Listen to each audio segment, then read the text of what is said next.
Baik, Assalamualaikum warahmatullahi wabarakatuh. Selamat pagi, siang, sore, dan malam. Salam sejahtera buat kita semuanya. Kembali, sahabat murid semuanya, kita berjumpa kembali dengan pembahasan yang baru tentunya dari mapel produk kreatif dan kewirausahaan. Kali ini kita akan membahas tentang bagaimana mengevaluasi hasil kegiatan usaha kita. Ini merupakan kompetensi dasar yang ke-3.11 atau 4.11. Ya. Setelah kita melakukan atau membuat perencanaan usaha, kemudian melaksanakan kegiatan usaha tersebut, kita berkewajiban sebagai wirausahawan untuk melakukan evaluasi hasil kegiatan usaha kita. Ya, baik, kita lanjutkan sahabat murid. Nah, ini ada beberapa tahapan ya yang harus kita lakukan dalam mengevaluasi hasil kegiatan usaha kita. Kita akan bahas, pertama adalah bagaimana tujuan evaluasi usaha ini, kemudian langkah kedua adalah tahapan-tahapan atau tahap-tahap evaluasi yang harus kita lakukan mengenai evaluasi kelayakan usaha kita. Kemudian yang ketiga adalah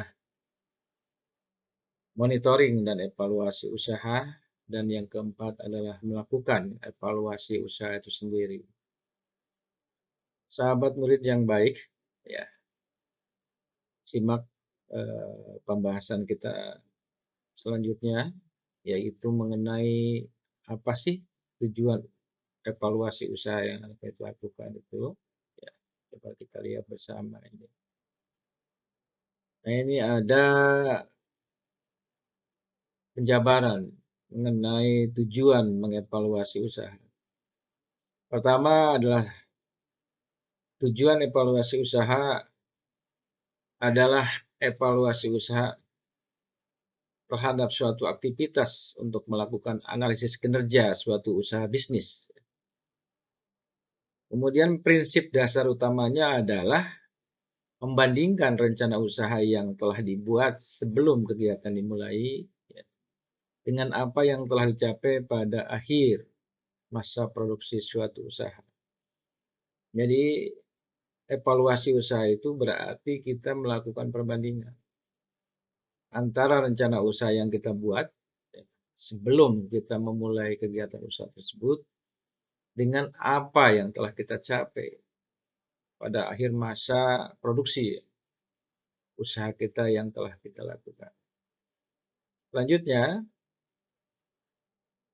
evaluasi ini akan menghasilkan suatu indikator berhasil atau tidaknya usaha tersebut atau usaha yang kita lakukan tersebut. Dalam hal ini dikatakan berhasil apabila usaha tersebut dapat memenuhi kewajiban membayar bunga modal, ya, kemudian membayar sewa alat-alat luar yang kita gunakan, kemudian juga upah tenaga kerja luar serta sarana produksi yang lain, dan termasuk kewajiban pada pihak ketiga. Karena suatu usaha tentunya selalu ya kalau kita kekurangan modal pastinya akan meminta atau mengajukan pinjaman kepada pihak ketiga, biasanya kepada pihak perbankan ya. Yaitu tujuan evaluasi usaha. Sahabat murid, kita lanjutkan. Langkah kedua adalah bagaimana tahap-tahap evaluasi tentang kelayakan usaha tersebut. Nah, di sini kita bisa pelajari bersama mengenai tahap-tahap evaluasi kelayakan usaha yang dapat kita lakukan. Secara umum, studi kelayakan usaha akan mencakup beberapa aspek, ya. yaitu pertama aspek pemasaran di sini ya, aspek pemasaran, kemudian aspek finansial atau aspek keuangan, aspek lingkungan, serta aspek teknis ya. Teknis di sini berkaitan dengan teknologi apa atau mengenai pemanfaatan teknologi yang kita pastikan akan dipakai ya, yang tertuang dalam perencanaan bisnis sebelumnya. Kemudian yang terakhir adalah aspek legal atau legalitas formalnya bagaimana. Kita lanjutkan sobat murid yang berbahagia. Nah, di sini kita akan fokus pada analisa aspek pasarnya. Di sini dinyatakan bahwa evaluasi terhadap aspek pasar sangat penting dilakukan. Karena tidak ada proyek bisnis yang berhasil tanpa adanya permintaan atas barang atau jasa yang dihasilkan oleh proyek tersebut tentunya. Sedangkan tujuan analisis pasar ini untuk mengetahui berapa besar luas pasar kita, bagaimana pertumbuhan permintaan dan pangsa pasar dari produk yang bersangkutan. Jadi ini tujuan analisis pasar ini ya untuk mengetahui berapa besar luas pasar. Hingga dengan diketahuinya luas pasar ini, maka kita akan lebih efektif, ya, lebih tepat dalam pengambilan keputusan selanjutnya. Apakah produk kita akan ditambah, apakah perlu menambah unsur teknologinya, kemudian yang lain-lainnya, ya, yang menjadikan pertimbangan untuk kita. Sehingga pertumbuhan permintaan dan pangsa pasar dari produk yang bersangkutan akan meningkat. Selanjutnya, pada analisa aspek pasar digunakan ya, pada penentuan pasar merupakan kumpulan seluruh pembeli aktual yang nyata ya, dan potensial dari suatu produk. Jadi kriteria yang diukur dalam penentuan pasar sasaran yaitu diantaranya ada pasar potensial. Ini yang dimaksud dengan pasar potensial adalah sejumlah konsumen atau pelanggan yang mempunyai minat terhadap suatu penawaran pasar. Jadi kita bisa mengetahui seberapa besar ya potensi daya beli atau potensi pasar tentang produk yang kita hasilkan. Selanjutnya, pasar tersedia ya. Yang kedua, pasar tersedia maksudnya adalah sekumpulan konsumen yang mempunyai minat, penghasilan dan akses penawaran pasar tertentu. Jadi maksud pasar tersedia adalah sekumpulan konsumen yang mempunyai minat untuk apa? Untuk membeli tentunya. Kemudian didukung oleh penghasilan ya, yang memadai dan akses penawaran pasar tertentu. Sahabat yang berbahagia, sedangkan yang ketiga ini pasar sasaran. Jadi pasar sasaran adalah bagian dari pasar yang memenuhi syarat dan juga bersedia untuk dimasuki perusahaan kita. Ya. Ini saya kutip dari pendapat Humaidiyah pada tahun 2004. Ya. Baik, kita lanjutkan. Nah, yang kedua adalah peramalan permintaan. Jadi perlu kita meramalkan permintaan dalam ruang lingkup analisis pasar ini. Bagaimana peramalan permintaan itu? Yang dimaksud adalah peramalan permintaan dibagi menjadi 3 kelompok. Ini masih dari Humaidiyah tahun 2004. Yang pertama adalah metode kuantitatif, yaitu metode yang menggunakan data kuantitatif untuk peramalan. Dengan metode ini berarti kita akan mencoba dengan metode rata dan metode exponential smoothing. Langkah selanjutnya adalah peramalan tanpa data statistik. Seperti apa peramalan tanpa data statistik ini? Pertama adalah peramalan analisis menurut sektor pemakai. Yang kedua, memperhatikan faktor-faktor politik dan evaluasi akhir ukuran pasar. Ya. Disimak terus ya, sahabat murid. Yang ketiga adalah monitoring dan evaluasi. Ini juga langkah-langkah. Hal yang perlu dievaluasi dalam sebuah bisnis adalah posisi keseluruhan usaha.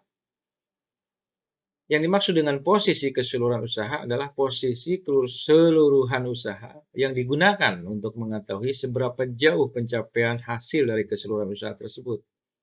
Sehingga dapat diketahui berapa jumlah harta, modal maupun pendapatan usaha. Juga utang-utang pada pihak lain, rata-rata pengeluaran dalam sebulan, dan pendapatan bersih setiap bulannya. Biasakan untuk hal ini kita lakukan pengecekan posisi keuangan pada usaha setiap saat. Kemudian yang kedua adalah evaluasi kemajuan dan kemunduran usaha. Evaluasi ini digunakan ya untuk mengetahui tentunya kemajuan dan kemunduran usaha yang kita lakukan. Apakah usaha kita mengalami kemajuan atau sebaliknya mengalami kemunduran. Nah, di sini posisi keuangan biasanya menjadi patokan utama dalam evaluasi kemajuan atau kemunduran sebuah usaha kita. Melakukan evaluasi terhadap kegiatan usaha, kemudian mengalami kemajuan atau kemunduran. Cara mudahnya, sahabat murid, adalah membandingkan pada saat awal menjalankan usaha dengan setelahnya ya. Jadi awal kita berusaha, kita bandingkan dengan setelah kita berusaha sekian waktu ya. Biasanya dengan jangka waktu yang ditentukan sendiri ya. Bisa 3 bulan, 6 bulan, atau 1 tahun sekali setelah usaha berjalan. Yang ketiga adalah lakukan langkah perbaikan atau pengembangan. Misalnya memberikan perhatian pada penjualan yang menurun. Nah, ya, kita bisa lihat penjualan. Jika ada penjualan yang menurun, lakukanlah perbaikan ya. Untuk mengetahui letak kesalahannya, ini sehingga dapat dilakukan langkah-langkah efektif agar usaha kita kembali berjalan normal dan baik tentunya. Tetapi bila kondisi keuangan dan penjualan telah sehat dan mengalami peningkatan, maka kita janganlah cepat puas. Jadi kita selalu berupaya untuk pengembangan, penyempurnaan di beberapa aspek. Yang keempat, sahabat murid, kapan kita melakukan evaluasi usaha? Jadi di sini waktu yang tepat untuk melakukan evaluasi terhadap perkembangan usaha diantaranya adalah pertama lakukanlah secara rutin atau secara berkala. Misalnya evaluasi bulanan, ya bisa triwulan atau 3 bulanan, ataupun tahunan. Paling sering pada umumnya dilakukan adalah evaluasi triwulan, ya. Menyangkut evaluasi kegiatan sehari-hari dan evaluasi tahunan.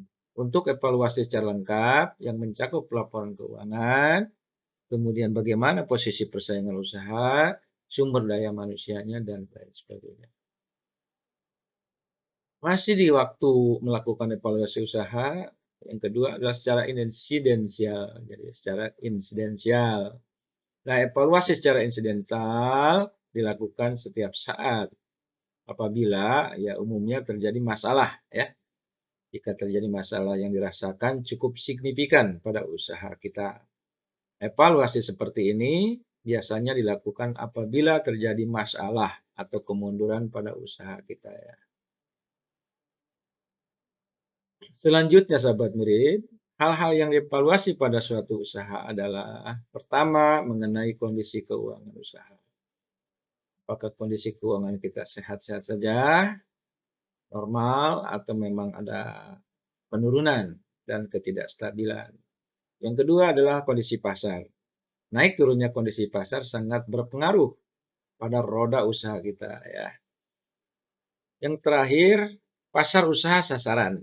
Indikator kegiatan usaha yang sehat atau berhasil biasanya ditandai dengan tepatnya pemilihan terhadap kebutuhan atau selera. Jadi selera harus dipertimbangkan, apakah konsumen atau pasar sangat berselera terhadap produk kita.